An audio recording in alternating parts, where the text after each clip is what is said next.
What's up, y'all? Reggie here, the fitness tutor, coming at you with another video.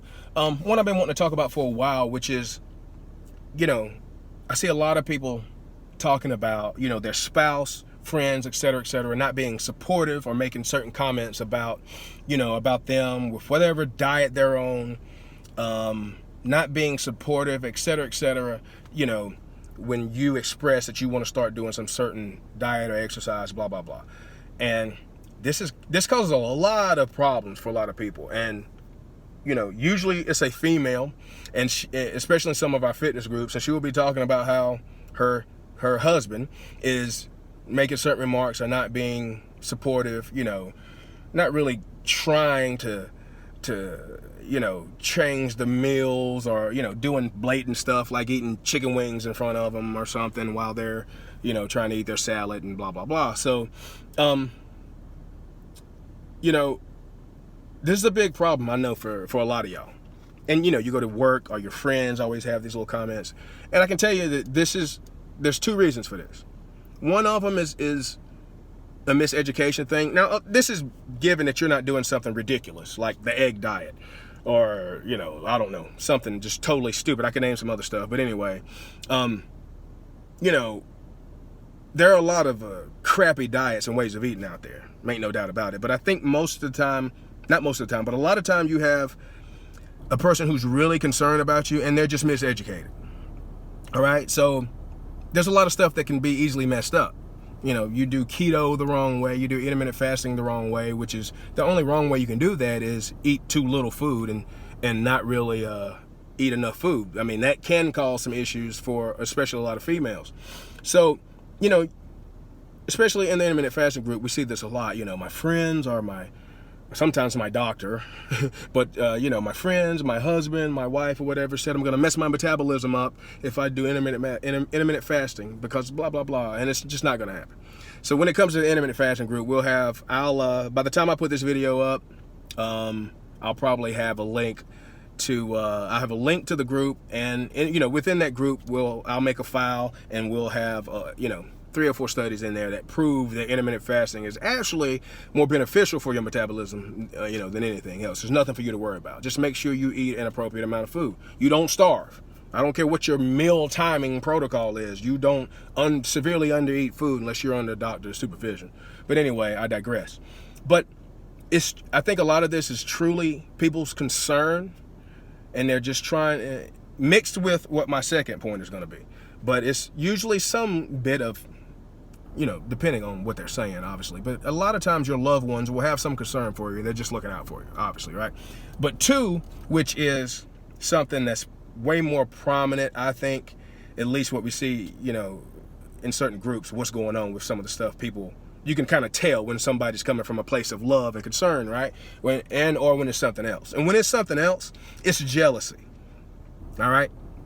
And as I talk about on my personal page sometime, and maybe in another page, which I won't name right now if I get that up going, all of our fear and negativity in our life comes from, what we generally call fear. And it's fear of something. So, and you can prove that to yourself. I mean, you can trace anything back to somebody, you or somebody else, being afraid of something. So when it comes to this stuff, these people are afraid that you're going to become better than them. You're going to get in shape. You're going to look better, feel better, blah, blah, blah. And they're going to be left behind, miserable, because they're probably already miserable. All right.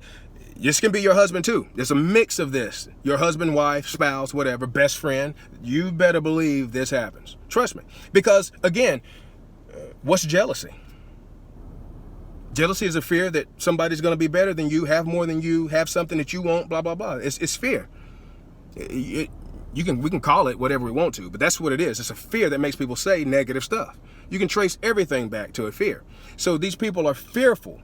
And when it gets extreme, you can call them, I wouldn't call them, but it's cowardice, But there's ignorance, because they truly don't really understand, a lot of times what's going on with the diet that you're doing, et cetera, et cetera. They don't understand enough about the human body to be able to give you any other constructive, advice or criticism. So the flip side of that too is that, look, if your spouse, your friends, or your loved one is trying to change their life and change how they eat, et cetera, this stuff is important. You only get one body. All right. So if somebody's around you and they're trying to do that, like for me, you're gonna have your jokes, et cetera, but your people are gonna know, all right? And if it's a random stranger, then that's something different. But your friends, family, you're gonna be able to tell when somebody's coming from a place of love or not. You might be like me and my family. We're gonna talk some smack at some point, but that's just me. That's us. So just make sure when the shoe's on the other foot, all right, or whatever the case is, that you're not being one of those people, and that you think before you speak and before you respond to somebody who's saying, well, I'm trying to do this diet. Well, ask yourself, do you know anything about that diet before you say something totally ridiculous, all right? Keto in and of itself, when done properly, I can't say that there's anything wrong with it. I mean, it's really not that much different from any other diet when you really boil it down to what's going on. It's really not that different. If you do it properly, I'll say that. And that properly, you're doing a named diet. So there's rules. There's all kind of things you can mess up for any named diet, right? So CICO, calories in, calories out, is not a named diet. It's just a summation of how the human metabolism works. And that is that, calories in, calories out is the only thing that matters for fat loss. Health is everything else. That's one of my little phrases. I'm not going to stop saying it. I challenge anybody, any doctor, anybody on the planet, bring it. All right? Because that's law. We know this is old news. 2 + 2 = 4. It doesn't equal 8.65. That's how confident I am. That's how easy and old this stuff is. All right? And the fact that y'all don't want to get on board with this because you want to make money, and now you have a bunch of people out there, repeating your stuff, that doesn't change the law. So, but yeah, you can mess up keto. You can mess up being vegan, vegetarian. You can mess up low carb. You can mess up intermittent fasting or anything else out there. Well, intermittent fasting is also not a named diet, but you can mess up calories in, calories out. You can mess up anything that you attempt to do, right? Because a lot of people, again, you look at calories in, calories out, people say, well, I burn fat in between my meals, blah, blah, blah, all this other stuff you're saying. I'm just going to eat 500 calories every day. One day here or 2 days here or there, it's not too bad, but you don't do calories that low without doctor supervision. At least that's my professional advice. I think that's most other people's advice if you know anything about this.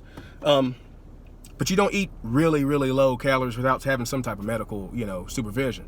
And the reason is because of calories in, calories out, because it becomes more and more stressful for your body. Because the only way you're going to lose fat is a consistent underfeeding. All right, you're underfed in the post-absorptive state, as I talk about in my other video. But anyway, I digress. So the point is, don't be one of these people. Don't speak from a place of fear. All right, if you don't understand a diet, just say, hey, I don't really know much about that. Maybe I'll help. Maybe I'll learn some more about it. Just be careful. All right, you can, if you think you can word your concern, if it's truly concern, you can word that from a loving standpoint. All right, without sounding like you're judging somebody, et cetera, et cetera. And now, again, it's buyer beware. You're buying into some crap, make sure you know what you're doing. I mean, that's still on you. You want to start some diet, make sure you know what you're doing. So, but anyway, 8.5 minutes. I just want to put that out there because this is really real and this is very important because it's hard enough as it is. We have no support system because every Tom, Dick, and Harry can get online or get on some talk show. They can have the most doctorates behind their name and they'll still sell you out and be thinking more about how much money they can make if they get this sales funnel going. Screw everybody else. Screw all the massive miseducation that's going to come from what you're doing. All right?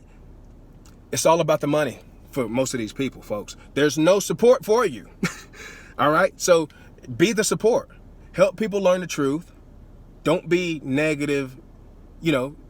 Make sure, if you're going into this, that if you're on the other side of that, make sure you do your research before you do some freaking diet. And next thing you know, you haven't had a bowel movement and you're about to go septic. Like, this stuff is real. All right? And extremes, the more extreme something is, the worse it is for you. So anyway, love, peace, bacon, grease, donut, yeast. Stop the madness, please. Check you out in the next video. Just wanted to make this point out there because this is a real problem. Stop coming from a place of fear. And you overcome your fear by getting educated. All right, see y'all later.